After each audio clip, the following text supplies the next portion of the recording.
السلام عليكم ورحمة الله تعالى وبركاته.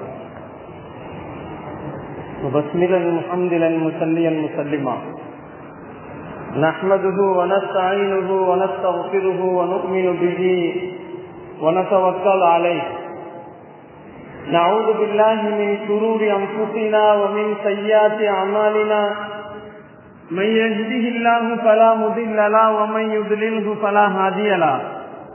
نشهد أن لا إله إلا الله نشهد أن محمدا عبده ورسوله أرسله بالحق بشيرا ونذيرا وداعيا إلى الله بإذنه سراجا منيرا. سبحانك لا علم لنا إلا ما علمتنا إنك أنت العليم الحكيم. أما بعد فقد قال الله تعالى في محكم التنزيل والفرقان العليم. أعوذ بالله السميع العليم. بسم الله الرحمن الرحيم. يا أيها الذين آمنوا قوا أنفسكم وأهليكم نارا وقودها الناس والحجارة. صدق الله مولانا العليم. وقال نبينا صلى الله عليه وسلم خيركم من تعلم القرآن وعلمه. صدق الله مولانا العليم. صدق رسوله النبي الكريم. ونحن على ذلك من الشاهدين والشاكرين والحمد لله رب العالمين. புகழ் அனைத்தும் இரட்சகன் அல்லாஹ்விற்கே உரித்தாகட்டும். பூமான் நபி ஸல்லல்லாஹு அலைஹி வஸல்லம் அவர்களின் மீதும் அருமை நாயகம் ஸல்லல்லாஹு அலைஹி வஸல்லம் அவர்களின் குடும்பத்தார்கள் மீதும் பெருமானார் ஸல்லல்லாஹு அலைஹி வஸல்லம் அவர்களின் தோழர்கள் சஹாபாக்களின் மீதும் தாபீன்கள் மீதும் சபோதாபியன்கள் மீதும் நல்லவர்கள் நாதாக்கள் உலகத்திலே வாழ்ந்து கொண்டிருக்கக்கூடிய மூமினான முஸ்லிமான ஆண் பெண் இருசாரார்கள் மீதும் குறிப்பாக உங்களின் மீதும் என் மீதும் அல்லாஹுவின் கருணையும் சாந்தியும் சமாதானமும் என்றென்றும் நின்று நிலவட்டுமாக. கண்ணியத்திற்குரியவர்களே, அல்லாஹுவின் நல்லடியார்களே, ரமலானுக்கு பின்னால் ஷவ்வால் மாதத்தின் 3வது வெள்ளிக்கிழமையிலே நாம் வீற்றிருக்கிறோம். அல்லாஹு ஜல்ல ஷானஹு தஆலா வெள்ளிக்கிழமையின் பரக்கத்தால் நம் அனைவர்களுக்கும் அல்லாஹ் எல்லா கைராத்துக்களையும் பரக்காத்துக்களையும் வந்திருக்கக்கூடிய உங்களுக்கும் வரவிருக்கக்கூடிய நண்பர்களுக்கும் அல்லாஹு ஜல்ல ஷானஹு தஆலா எனக்கும் அருள்பாலிப்பானாக. கண்ணியத்திற்குரியவர்களே, அல்லாஹுவின் நல்லடியார்களே, கோடை காலம் மிகவும் வெப்பத்தை அள்ளி வீசிக் கொண்டிருப்பதை நாம் பார்த்து கொண்டிருக்கிறோம். ஒவ்வொரு நாளும் வெப்பம் கூடிக்கொண்டே போவதை நாம் பார்க்கிறோம். 105 டிகிரி என்பது ஒரு காலத்திலே அதிகம் என்பதாக நாம் நினைத்துக் கொண்டிருந்தோம். இன்றைக்கு 105ஐயும் தாண்டி போய் கொண்டிருப்பதை நாம் பார்த்துக் கொண்டிருக்கிறோம். நபிகள் நாயகம் ஸல்லல்லாஹு அலைஹி வஸல்லம் அவர்கள் நரகம் வருடத்திற்கு 2 முறை தன் மூச்சை வெளியிலே கட்டுகிறது என்பதாக சொன்னார்கள். கண்ணியத்திற்குரியவர்களே, நரகம் அல்லாஹ்விடத்திலே சொல்லுமாம், ரப்பே, நரகத்தின் அனல் என்னால் தாங்க முடியவில்லை, அதனால் நான் மூச்சு விட வேண்டும், எனக்கு உலகத்திலே மூச்சு விடுவதற்கு அனுமதி வேண்டும் என்று அல்லாஹ்விடத்திலே கேட்கும். அல்லாஹ் அனுமதி கொடுப்பான். வருடத்திலே வெப்பம் அதிகமாக இருக்கக்கூடிய காலங்களிலே, கோடை காலங்களிலே கொதிக்கின்ற வெயிலை நாம் அனுபவித்துக் கொண்டிருக்கின்ற அந்த வெப்பம் எதுவென்று சொன்னால் நரகத்தின் சூடு, நரகத்தின் வெப்பம் என்பதாக நபிகள் நாயகம் ஸல்லல்லாஹு அலைஹி வஸல்லம் அவர்கள் சொன்னார்கள். கண்ணியமானவர்களே, அதே போன்று அந்த வருடத்திலே அல்லாஹுவிடத்திலே நரகம் கேட்குமாம், குளிர் தாங்க முடியவில்லை, அதனால் நான் மூச்சு விடுவதற்கு என்னால் திணறலாக இருக்கிறது, நான் மூச்சு விட உலகத்தில் எனக்கு அனுமதி கொடுக்க வேண்டும் என்று அல்லாஹுவிடத்திலே கேட்கும். குளிர் தாங்க முடியாமல் அது உலகத்திலே மூச்சு விடும். இந்த 2 மூச்சுக்களும், ஒன்று கோடை காலத்தில் விடுகின்ற வெப்ப மூச்சு, இன்னொன்று குளிர்காலத்திலே வெளியாக்கக்கூடிய கடுமையான குளிர் என்பதை நபிகள் நாயகம் ஸல்லல்லாஹு அலைஹி வஸல்லம் அவர்கள் நமக்கு சொல்லி காட்டுவார்கள். கண்ணியமானவர்களே, கோடை காலத்தில் இருந்து தப்பிப்பதற்காக வேண்டி குளுகுளு என்று இருக்கின்ற இடங்களுக்கு பயணம் செய்ய வேண்டும் என்றெல்லாம் நாம் கோடை காலங்களிலே நாம் முடிவு எடுக்கிறோம். ஊட்டிக்கு போகலாமா, கோவாவுக்கு போகலாமா, கொடைக்கானலுக்கு போகலாமா என்றெல்லாம் எங்கெல்லாம் குளிர் பிரதேசங்கள் இருக்கிறதோ அங்கே போகுவதற்காக வேண்டி இந்த வெயிலின் வெப்பத்தை நாம் தாங்க முடியாமல் சில இடங்களுக்கு போக வேண்டும் என்றெல்லாம் நாம் கற்பனைகளிலே செய்து கொண்டு கோடை காலங்களிலே நாம் சுற்றுலாக்கள் செல்லக்கூடியவர்களாக நாம் இருந்து கொண்டிருக்கிறோம்.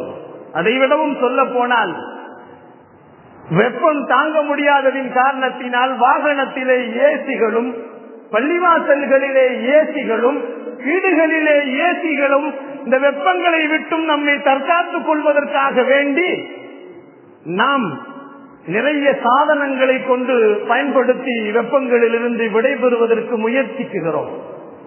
ஒன்று நினைவு கொள்ள வேண்டும், உலகத்தின் வெப்பத்தில் இருந்து நம்மை பாதுகாத்துக் கொள்வதற்கு பல வழிகளை தேடி செல்லக்கூடிய நாம் மறுமையிலே நரகத்தின் வெப்பம் இருக்கிறது என்பதை மறந்துவிட்டு வாழ்ந்து கொண்டிருக்கிறோம்.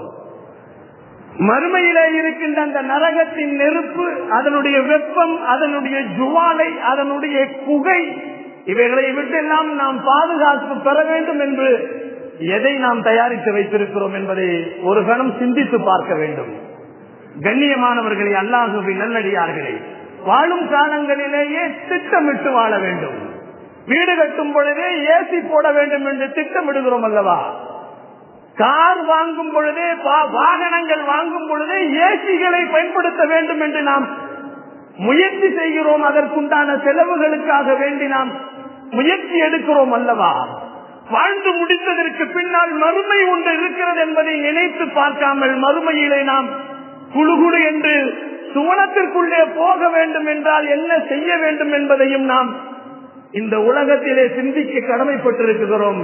அதை சிந்திப்பதற்காக வேண்டித்தான் அல்லாஹு ஜல்ல ஷானஹு தஆலா இந்த கோடையின் வெப்பத்தை நமக்கு கொடுமையாக கொடுத்திருக்கிறான் என்பதை கொஞ்சம் நினைத்து பார்க்க வேண்டும். அல்லாஹு ஜல்ல ஷானஹு தஆலாவுடைய திட்டமும் ரசூல் ஸல்லல்லாஹு அலைஹி வஸல்லம் அவருடைய திட்டமும் நமக்கு என்ன சொல்லி தருகிறது என்று சொன்னால், அல்லாஹு திருவசனத்திலே சொல்லுவான், கூ அன்ஃபுஸகும் வஅஹ்லீகும் நாரா. எப்படி நீங்கள் உலகத்தின் அனலை தாங்க முடியாமல் நீங்கள் ஏசியை பயன்படுத்துவதற்கு நீங்கள் முனைகிறீர்களோ, நீங்கள் பாதுகாத்துக் கொள்ளுங்கள் அன்ஃபுஸகும், உங்களையும் உங்களின் குழந்தைகளையும் உங்களின் குடும்பத்தார்களையும் நீங்கள் நரக நெருப்பிலிருந்து நீங்கள் பாதுகாத்துக் கொள்ளுங்கள் என்று அல்லாஹும் ரசூலும் நமக்கு திட்டமிட்டு சொல்லுகிறார். கண்ணியமானவர்களே, நரக உஷ்ணம் என்பது இந்த உலகத்திலே வெளியிடப்படுகின்ற வெயில் காலங்கள். நரகத்தினுடைய மூச்சு என்பது வெயிலும் குளிருமாக அல்லாஹ் இந்த உலகத்திலே வெளிப்படுத்துவதற்கு நரகத்திற்கு அனுமதி கொடுத்திருக்கிறான். கண்ணியமானவர்களே, அதனுடைய மூச்சை இப்படி இருக்கும் என்று சொன்னால் அதன் ஜுவாலை எப்படி இருக்கும், அதனுடைய எரிபொருள் எப்படி இருக்கும்? கூ அன்ஃபுஸகும் வஅஹ்லீகும் நாரா. நரக நெருப்பிலிருந்து உங்களையும் உங்களுடைய குடும்பத்தாரையும் நீங்கள் பாதுகாத்துக் கொள்ளுங்கள். அதில் எரிபொருள் என்னவென்பதை அல்லாஹ் அடுத்து சொல்லுவான். வல் ஹிஜாரத்து, மனிதர்களும் கற்களும் எந்த கற்களை சிலையாக வணங்கினார்களோ அந்த கற்களும் மனிதர்களும் தான் இந்த நரகத்தினுடைய எரிபொருள்களாக இருப்பார்கள் என்பதையும் அல்லாஹ் நமக்கு தெளிவாக சொல்லி காட்டுகிறான். கண்ணியத்திற்குரியவர்களே, இன்னைக்கு நாம் பிள்ளைகளுக்கு வெயிலின் உஷ்ணங்கள் தாங்காமல் நிறைய அம்மைகள் வருகிறது, தட்டம்மைகள் வருகிறது. நிறைய பேர்களுக்கு வெயிலின் உஷ்ணங்கள் தாங்காமல் அந்த பிள்ளைகளுக்கு கட்டிகள் வருகிறது, வெயில் கொப்பளங்கள் வருகிறதை நாம் பார்த்து கொண்டுதான் இருக்கிறோம். அதற்காக வேண்டி அவர்களுக்கு அந்த கொப்பளங்களிலிருந்து வேதனைகளிலிருந்து பாதுகாப்பதற்காக வேண்டி எவ்வளவு முயற்சிகள், மருத்துவங்கள், மருந்துகளை, அவர்களுக்கு உணவுகளை நாம் அவர்களுக்கு கொடுப்பது போன்று கோடை காலத்திலே நம் பிள்ளைகள் வெயிலில் இருந்து தற்காக்கப்பட வேண்டும் என்பதற்காக வேண்டி செய்வது போன்று மறுமையிலே நரக நெருப்பிலிருந்து அவர்களை பாதுகாக்க வேண்டும் என்பதற்காக வேண்டி இந்த கோடை காலத்திலே நம் பிள்ளைகளை பயன்படுத்த வேண்டும். கோடை காலத்திலே அவர்களுக்கு மார்க்க கல்விகளை கற்றுத் தருவதற்குண்டான வாய்ப்புகளை நாம் எடுத்துத் தருவது பெற்றோர்களின் கட்டாய கடமை. அது மட்டுமல்ல, ஆசிரியர்களின் கட்டாய கடமை. அது மட்டுமல்ல, மஹல்லாவினுடைய பொறுப்புதாரிகள், முத்தவள்ளிகளின் மீது கட்டாய கடமையாக இருப்பதை நாம் உணர வேண்டும், உணர்த்த வேண்டும். நம் பிள்ளைகளை உருவாக்க வேண்டும் என்பதை நபிகள் நாயகம் ஸல்லல்லாஹு அலைஹி வஸல்லம் அவர்கள் நமக்கு சொல்லி காட்டுவார்கள். கண்ணியத்திற்குரியவர்களே, அல்லாஹுவின் நல்லடியார்களே, அபா யஸீதுல் பிஸ்தாமி என்று சொல்லப்படக்கூடிய இறை நேசர்களில் மிகப்பெரிய இடத்தை பிடித்த அபா யஸீதுல் பிஸ்தாமி ரஹ்மத்துல்லாஹி அலைஹி அவர்கள் ஒரு நாள் குளிப்பதற்காக வேண்டி திறந்து விடப்பட்ட சிறப்பாக இருக்குகின்ற குளியல் அறையிலே போய் நின்றவுடன் வெப்பம் தாங்க முடியாமல் அழுக ஆரம்பித்து விட்டார்கள். அழுக ஆரம்பித்தவுடன் அல்லாஹுவினிடத்திலிருந்து அசரீரி சத்தம் வருகிறது. அபா யஸீத், இந்த உஷ்ணம் மட்டும் உன் மீது தாக்காமல் இருந்தால் நீ அல்லாஹுவை நினைத்து பார்க்க மாட்டாய், அல்லாஹுவிடத்திலே நீ பாவ மன்னிப்பு தேடி இருக்க மாட்டாய் என்றெல்லாம் அவர்களுக்கு இந்த அசரீரி சத்தத்தை கேட்ட உடனே சொல்லப்படுகிறது. கண்ணியத்திற்குரியவர்களே, கடுமையான வெயில் காலத்தில் நரகத்தின் உஷ்ணத்தை நாம் நினைத்து பார்க்க வேண்டும். நரக உஷ்ணத்தை நாம் பாதுகாக்க நாம் என்ன செய்கிறோம் என்பதை கொஞ்சம் யோசித்து பார்க்க வேண்டும். பெருமானார் ஸல்லல்லாஹு அலைஹி வஸல்லம் அவர்கள் நமக்கு சொல்லுவார்கள், நரகத்தின் சிறு சிறு துளிகள் தான், நரகத்தின் சிறு சிறு துளிகளுடைய வெப்பங்கள் தான் இந்த துன்யாவிலே ஏற்படுகின்ற கடுமையான கோடை காலத்தின் வெப்பம் என்று சொன்னார்கள். சிறு சிறு துளிகளின் குளிர்கள் தான் குளிர்காலத்திலே வரக்கூடிய கடுமையான குளிர்கள் என்பதாகவும் பெருமானார் ஸல்லல்லாஹு அலைஹி வஸல்லம் பதிவு செய்திருக்கிறார்கள். எனவே நரகத்தின் கடும் வெப்பத்தையும் கடுமையான குளிரையும் உங்களுக்கு எப்பையெல்லாம் அதை பாதுகாக்க தெரிய வேண்டும் என்று சொன்னால், அல்லாஹ்விடத்திலே நீங்கள் அதிகமாக நாம் நிறைய விஷயங்களை தெரிந்து கொண்டு அல்லாஹுவை நாம் எப்படி வணங்க வேண்டும், அதனுடைய வணக்கத்தினுடைய விடயங்களை நாம் எப்படி தெரிந்து கொள்ள வேண்டும் என்றெல்லாம் தெரிந்து கொண்டு அல்லாஹுவின் நரக வெப்ப உஷ்ணத்திலிருந்து பாதுகாப்பதற்காக வேண்டி தயாரிக்க வேண்டும், தயாரிப்பாக வேண்டும் என்று சொன்னார்கள். கண்ணியத்திற்குரியவர்களே, அல்லாஹுவின் நல்லடியார்களே, இந்த காலகட்டத்திலே நமது பிள்ளைகளுக்கு நல்ல விஷயங்களை சில நேரங்களிலே நாம் பயனுள்ளதாக ஆக்கி வைக்க வேண்டும் என்று பயனாக ஆக்க வேண்டும் என்று நாம் நினைக்கிறோம். நம் பிள்ளைகள் ஆங்கிலம் பேச வேண்டும் என்று ஆசைப்படுகிறோம். கோடை காலங்களிலே நம் பிள்ளைகளை ஸ்போக்கிங் இங்கிலீஷுக்காக வேண்டி கொண்டு போய் நாம் சேர்க்குகிறோம். கம்ப்யூட்டரை கற்றுக்கொள்ள வேண்டும் என்பதற்காக வேண்டி கம்ப்யூட்டர் சென்டருக்கு கொண்டு போய் நாம் பிள்ளைகளை சேர்க்குகிறோம். தட்டெழுத்துக்களை அவர்கள் பயணிக்க வேண்டும் என்பதற்காக வேண்டி, திறமைகளை வளர்க்க வேண்டும் என்பதற்காக வேண்டி நம் பிள்ளைகளை தயாரிப்பு செய்கிறோம். கோடை காலங்களிலே எல்லா விஷயங்களிலேயும் நாம் முன்னுதாரணமாக இருக்கக்கூடிய நாம் மார்க்க விஷயங்களை நம் பிள்ளைகள் விளங்கி இருக்கிறார்களா? அவர்கள் மார்க்கத்திலே சொல்லித் தரப்படக்கூடிய நேரங்களை அவர்கள் பயன்படுத்திக் கொள்கிறார்களா? குர்ஆனை அவர்கள் ஓதுகிறார்களா? ஹதீஸ்களை அவர்கள் தெரிந்து வைத்திருக்கிறார்களா? மார்க்க சட்டங்களை பற்றி தெரிந்து வைத்திருக்கிறார்களா? தொழுகையின் சட்டங்கள் தெரியுமா?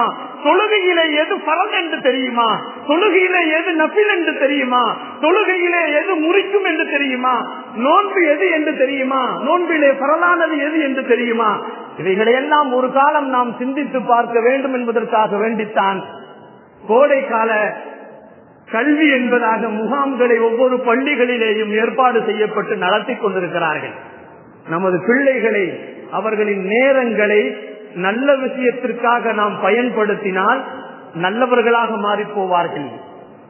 அவர்களை நாம் நல்ல விஷயங்களுக்கு பயன்படுத்தாமல் விட்டுவிட்டாலே தீமையான விஷயங்களை அவர்களாக எடுத்துக் கொள்வார்கள். இது இயற்கையான இயல்பு. ஒன்று நல்லதை நாம் அவர்களுக்கு வழிகாட்ட வேண்டும். நேரங்களையும் அவருடைய காலங்களையும் நல்ல பயணமாக நல்ல அவர்களின் வழிகாட்டுதல்களாக இருக்குமேயானால் அவர்களின் எல்லா காலங்களும் நல்லதாக அமைந்து போகும் என்பதில் சந்தேகமும் இல்லை.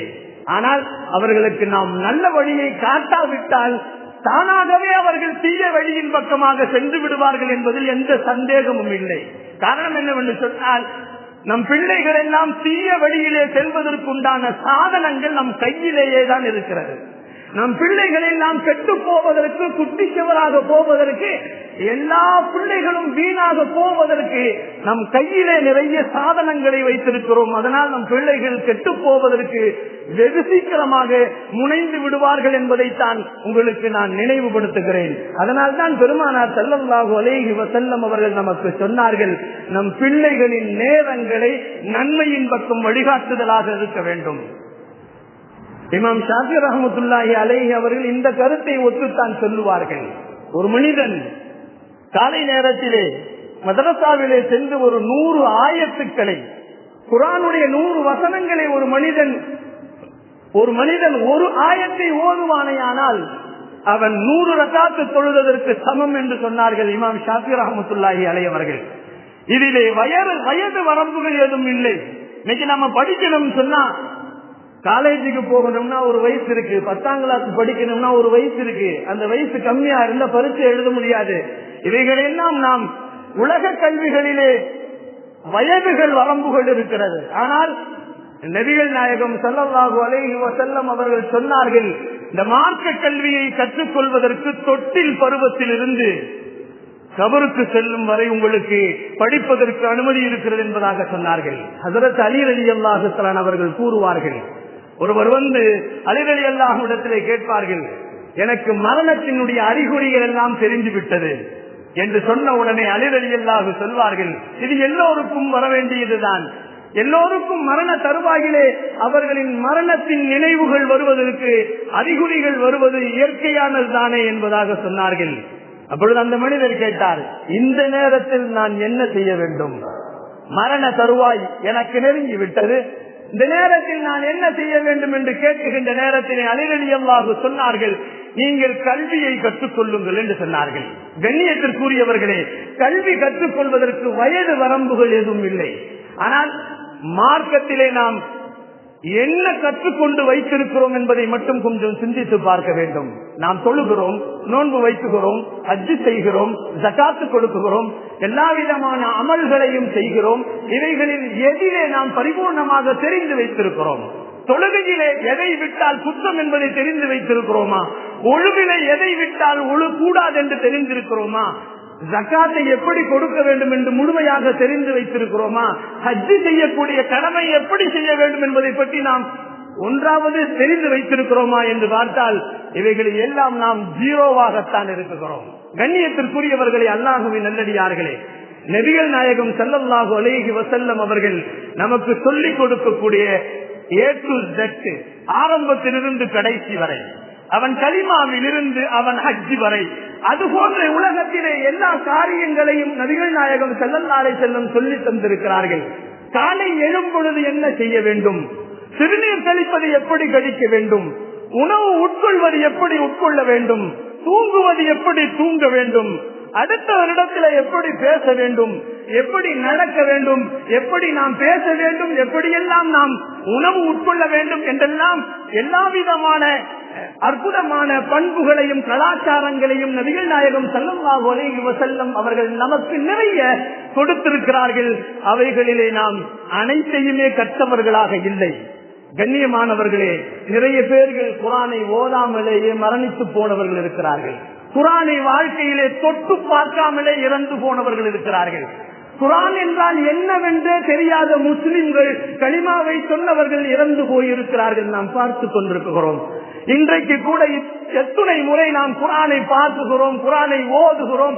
குர்ஆனுடைய வசனங்களை ஒன்றாவது அதை படித்து அதனுடைய டிரான்ஸ்லேஷன் தமிழாக்கத்தை படித்தோ அல்லது அதனுடைய சிந்தனைகள் நமக்கு என்றாவது நம்முடைய மூளையிலே உதித்திருக்கிறதா என்று சொன்னால், கண்ணியமானவர்களே, குர்ஆனை தொடுவது மிக குறைவு, அதை சிந்திப்பதும் மிக குறைவு, அதை பார்த்து அமல் செய்வதும் மிக குறைவாக நம்மிடத்தில் இருந்து கொண்டிருக்கிறது. இப்படி நாம் சின்ன வயதிலே குர்ஆனை படித்து விட்டு அதற்கு பின்னால் தொட்டு பார்க்காமலே அந்த குர்ஆன் நம்மை விட்டு போய்விடுகிறது. நபிகள் நாயகம் ஸல்லல்லாஹு அலைஹி வஸல்லம் சொன்னார்கள், நீங்கள் குர்ஆனை ஓதிக்கொண்டே இருங்கள். நீங்கள் ஓதாமல் இருந்தால் அவிழ்த்து விடப்பட்ட ஒட்டகத்தை போன்று நீங்கள் ஓதிய குர்ஆன்கள் உங்களை விட்டு விரண்டோடி விடும் என்று சொன்னார்கள் பெருமான் ஸல்லல்லாஹு அலைஹி வஸல்லம் அவர்கள்.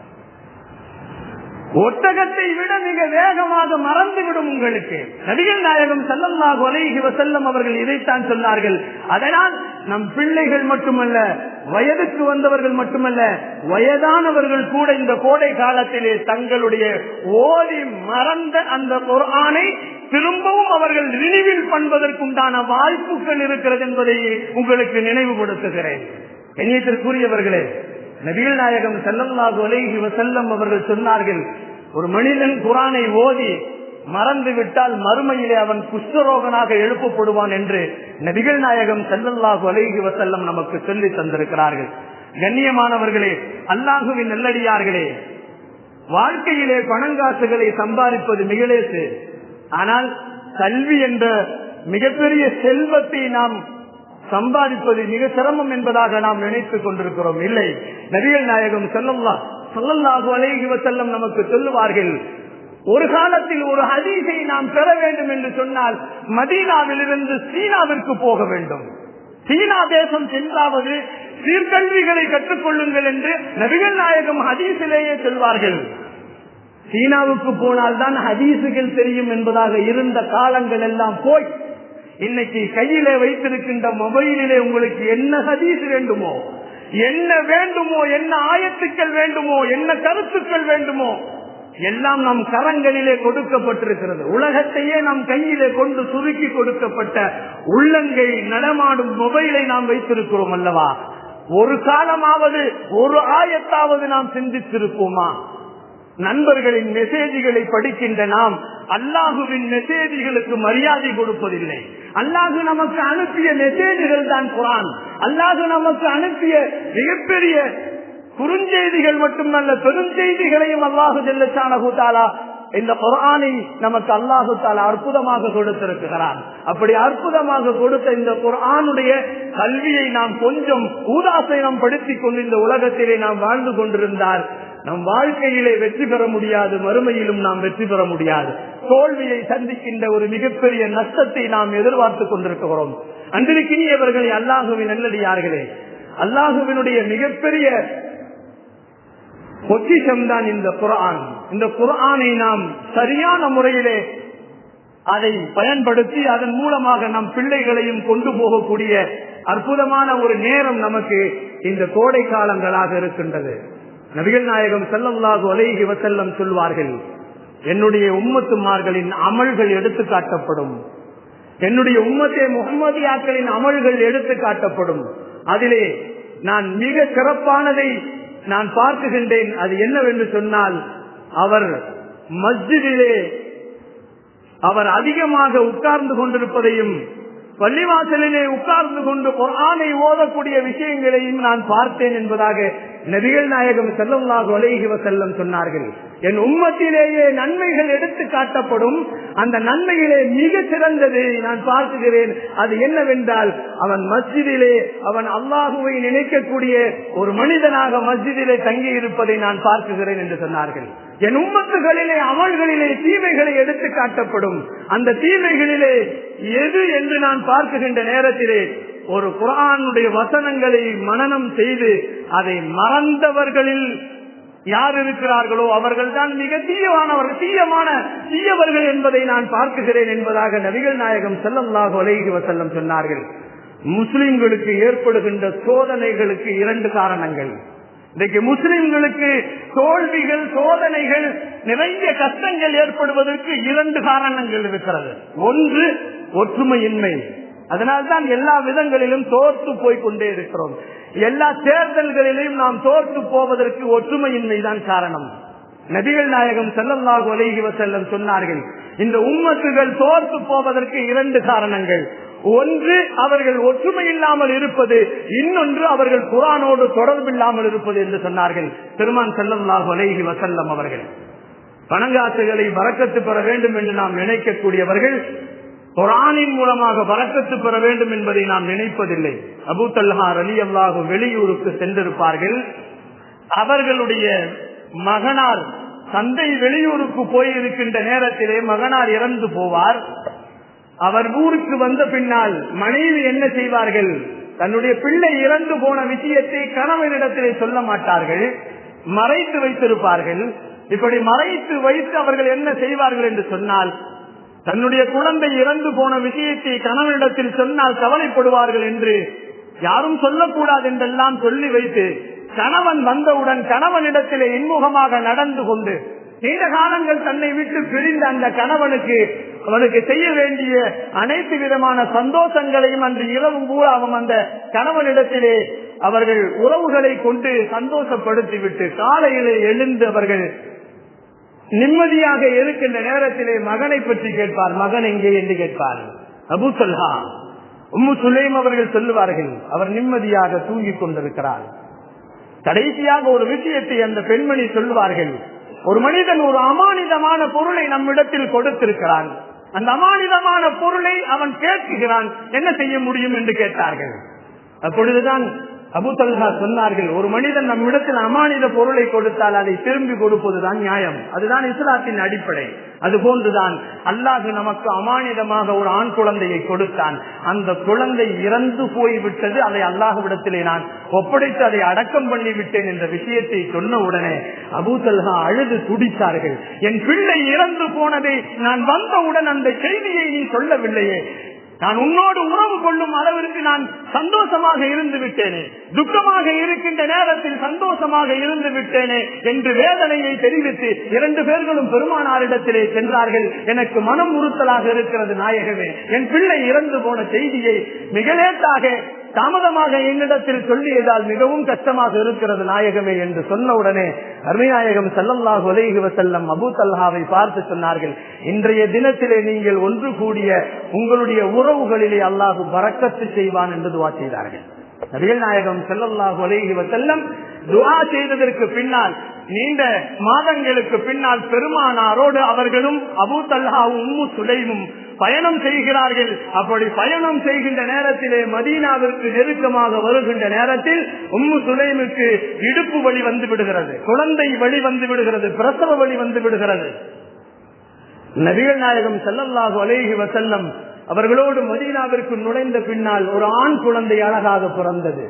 நபிகள் நாயகம் ஸல்லல்லாஹு அலைஹி வஸல்லம் அவர்களுடைய வாயிலே தின்னப்பட்ட ஒரு பொருள் தான் என் பிள்ளையினுடைய முதல் உணவாக இருக்க வேண்டும் என்று நினைத்த உம்மு சுலைம் அவர்கள் தன் குழந்தையை பரிசுத்தப்படுத்தி பெருமானாரிடத்திலே கொண்டு போய் அனுப்பி வைக்கிறார்கள். பெருமான் ஸல்லல்லாஹு அலைஹி வஸல்லம் அந்த குழந்தையை வாங்கி அஜுவா பேரித்தம் பழத்தை தங்களுடைய வாயிலே மென்று அந்த பெண்ட பழத்தை எடுத்து அந்த குழந்தையின் வாயிலே வைத்தார்கள். மிக சுவைத்து சாப்பிட்டதை பார்த்து பெருமான் ஸல்லல்லாஹு அலைஹி வஸல்லம் சிரித்துக் கொண்டே சொன்னார்கள், இந்த குழந்தை கூட அன்சாரிகளின் பழத்தை எவ்வளவு விருப்பமாக ருசியாக சாப்பிடுகிறது பார் என்று சொல்லிவிட்டு அவருக்கு அப்துல்லா என்று பெயர் வைத்தார்கள். அவருடைய காலத்திற்கு பின்னால் அவர் திருமணம் முடித்து அவருக்கு 9 ஆண் குழந்தைகள் பிறந்தது. அந்த 9 ஆண் குழந்தைகளும் ஹாஃபிஸ்களாக, காரிகளாக, ஆலிம்களாக வாழ்ந்தார்கள் என்பதாக வரலாறு. பணங்காசுகளிலே நாம் பணக்காரர்களாக ஆகிவிடலாம் என்று நினைப்பதை விட ஆலிம் ஹாஃபிஸ்களை உருவாக்கக்கூடிய குழந்தைகளாக அந்த குழந்தைகளை நாம் உருவாக்க வேண்டும். ஒரு காலம் வரும், இமாம்கள் கிடைக்க மாட்டார்கள், பள்ளிவாசலிலே இமாம் இருக்க மாட்டார், மஹல்லா வாசிகளிலே ஒருவர் நீ தொழுகவை என்று ஒருவரை ஒருவர் தள்ளிக் கொண்டிருப்பார்கள். இமாம் பற்றாக்குறை ஏற்பட்டுவிடும்.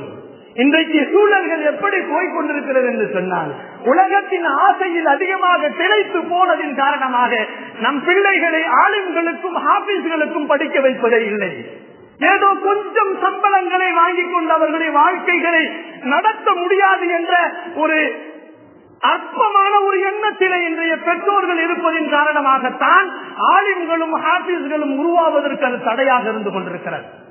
கண்ணியமானவர்களே, கவனத்தை நாம் செய்து பார்க்க வேண்டும். நாம் எல்லா இடங்களிலும் போய் நாம் கேட்டு பார்க்க வேண்டும். உலமாக்களுக்கு எவ்வளவு சம்பளம் என்று யாருமே கேட்கிறது கிடையாது. ஏனென்று சொன்னால் எல்லா கட்சிக்காரர்களும் எல்லா அமைப்புக்காரர்களும் கொடி தூக்கி கொண்டு போராட்டம் செய்வார்கள். உலகத்திலேயே உலகம் ஆரம்பத்திலிருந்து இதுவரை உலமாக்கள் கொடிகளை தூக்கியதாக வரலாறு இல்லை. நீங்கள் சம்பளம் கம்மியாக கொடுக்கிறீர்கள் எங்களால் இமாமத்து செய்ய முடியாது என்று வெளியே போன இமாம்கள் யாரும் இல்லை. ஆனால் இன்றைய காலகட்டத்திலே நபிகள் நாயகம் ஸல்லல்லாஹு அலைஹி வஸல்லம் சொன்னார்கள், ஒரு காலம் வரும், அந்த காலத்திலே இமாம்களின் பற்றாக்குறை வரும், இமாம்கள் பஞ்சமாக போய்விடும், யாரும் தொழ வைக்க மாட்டார்கள், தொழு வைப்பதற்கு இமாம்கள் இருக்க மாட்டார்கள். மஹல்லாவாசிகள் ஒருவரை தொழுக சொல்லுவார்கள், படிக்காதவர்கள் படிப்பறிவில்லாதவர்கள் தான் தொழ வைப்பார்கள். அப்படி ஒரு காலம் வந்தால் அந்த கியாமத் என்பதை தெரிந்து கொள்ளுங்கள் என்று பெருமான் ஸல்லல்லாஹு அலைஹி வஸல்லம் அவர்கள் சொன்னார்கள். கண்ணியத்திற்குரியவர்களை எதற்கு சொல்லுகிறேன் என்று சொன்னால், நம் பிள்ளைகளை கோடைக்கால கல்விக்கு கூட அனுப்புவதற்கு நம்மால் முடிவதில்லை. ஏனென்று சொன்னால் எல்லா நேரங்களிலும் நாம் காலையிலே 8 மணிக்கு எழுந்து அறக்க பறக்க நாம் என்ன செய்கிறோம்? நம் பிள்ளைகளை பள்ளிக்கூடத்திற்கு அனுப்புவதற்கு நேரம் சரியாகி விடுகிறது. காலை மக்தபுகள் வருவதில்லை. மாலை மக்தபுகளை மாலை நேரங்களிலே மதரசாக்களுக்கு ஏன் பிள்ளைகள் வருவதில்லை என்று சொன்னால், டிவிஷன் என்பதாக சொல்லி நம் பிள்ளைகள் பள்ளிக்கூடத்தில் இருந்து வரும் பொழுதே டிவிஷனுக்கு போயிடுறாங்க. அவர்கள் வீட்டுக்கு வரும் பொழுது இரவு 8 மணி ஆகிறது. குரானை தொட்டு பார்ப்பதில்லை. ஜும்மா தொழுகைக்கு வராத பிள்ளைகள் தான் நம் பிள்ளைகளாக இருந்து கொண்டிருக்கிறார்கள். பள்ளிக்கூடத்திற்கு போகிவிட்டால் வாரம் வாரம் அவர்கள் ஜும்மாவை தவறவிடுகிறார்கள். ஒரு வாரத்திற்கு கூட ஜும்மாவை தொழ முடியாதவர்கள் நிறைய பேர்கள் இருக்கிறார்கள். நாம் பார்க்கிறோம். 3 ஜும்மாக்களை தவறவிட்டால் காபிர்களின் பட்டியலிலே எழுதப்படும் என்பதை நமக்கு நபிகள் நாயகம் ஸல்லல்லாஹு அலைஹி வஸல்லம் அவர்கள் சொல்லுவார்கள் அல்லவா? யோசித்து பார்க்க வேண்டும். நம் பிள்ளைகளை உளவு செலவுகள் செய்து அவர்களை உலக கல்விகளுக்கு படிக்க வைக்கின்ற நாம் மார்க்கத்தின் சட்ட நெறிகளை தெரிந்திருந்தால் ஜும்மா தொழுகையை அவர்கள் விட்டிருக்க மாட்டார்கள். பரலான தொழுகையை விட்டிருக்க மாட்டார்கள். பரலான நோன்புகளை விட்டிருக்க மாட்டார்கள். இவைகளை எல்லாம் நாம் தெரிந்து கொள்ள வேண்டும் என்று சொன்னால் சம்மர் கிளாஸ், கோடை கால முகாமுக்கு நீங்கள் உங்கள் பிள்ளைகளை அனுப்பி வையுங்கள். உங்கள் பிள்ளைகளை நீங்கள் அனுப்பி வைத்தீர்கள் என்று சொன்னால்தான் வருங்காலத்திலே நம்முடைய சந்ததியர்களை பாதுகாக்க முடியும். அவர்களை நல்ல பிள்ளைகளாக கொண்டு போக முடியும். அவர்களை மார்க்கத்தின் சட்டங்கள் நெறிமுறைகளை தெரிந்தவர்களாக கொண்டு போய் சேர்க்க முடியும். நம் பிள்ளைகளை நம் பிள்ளைகளாக பார்க்க முடியும். இல்லை என்று சொன்னால் நம் பிள்ளைகளை நம் பிள்ளைகளாக பார்க்க முடியாது. அவர்கள் வேலையை தாண்டி போகக்கூடிய சூழ்நிலைகளை நாம் ஒவ்வொரு நாட்களும் செய்திகளை பார்த்துக் கொண்டிருக்கிறோம். அன்பிற்கினியவர்களே, அல்லாஹுவின் நல்லடியார்களே, ஆகையால் ஒவ்வொரு பள்ளிவாசல்களிலும் நமது பள்ளிவாசலில் கூட சம்மர் கிளாஸ் ஆரம்பிக்கிறார்கள். கோடைக்கால குழந்தைகளுக்காக வேண்டி, பெரியவர்களுக்காக வேண்டி ஆரம்பிக்கப்படுகிறது. அதிலே உங்கள் குழந்தைகளை மிக முக்கியமாக அவர்களை அனுப்பி மார்க்கத்தின் சட்டங்களையும் மார்க்கத்தினுடைய கடமைகளையும் பற்றி தெரிந்து கொள்வதற்குண்டான எல்லா வாய்ப்புகளையும் நீங்கள் உங்கள் பிள்ளைகளுக்கு கொடுத்து உதவுங்கள் என்பதை உங்களுக்கு கவனப்படுத்துகிறேன். அல்லாஹு ஜல்ல ஷானஹு தஆலா வாழும் காலங்கள் எல்லாம் காபாவிற்கு சென்று தவாஃபும் உம்ராவையும் ஹஜ்ஜையும் செய்யக்கூடிய பாக்கியசாலிகளாக, வாழும் காலங்கள் எல்லாம் கனவிலும் நினைவிலும் நபிகள் நாயகம் ஸல்லல்லாஹு அலைஹி வஸல்லம் அவர்களை கண்டுகளிக்கின்ற ஒரு நல்ல பாக்கியசாலிகளாக, வாழும் காலங்கள் எல்லாம் களிமாவோடு வாழ்ந்து களிமாவோடு நடந்து களிமாவோடு மடியக்கூடிய நல்ல பாக்கியசாலிகளாக அல்லாஹ் என்னையும் என்னுடைய குடும்பத்தாரையும் உங்களையும் உங்களுடைய குடும்பத்தாரையும் உலகத்திலே வாழ்ந்து கொண்டிருக்கக்கூடிய முஸ்லிமான ஆண் பெண் இரு சாரார்களையும் அல்லாஹ் ஆட்சி அருள்வானாக. வாக்ரு தாவானா வனில் ஹம்துலில்லாஹி ரப்பில் ஆலமீன். அஸ்ஸலாமு அலைக்கும் வரஹ்மத்துல்லாஹி தஆலா பரகாத்துஹு. சுன்னத்து தொழுது கொள்ளுங்கள்.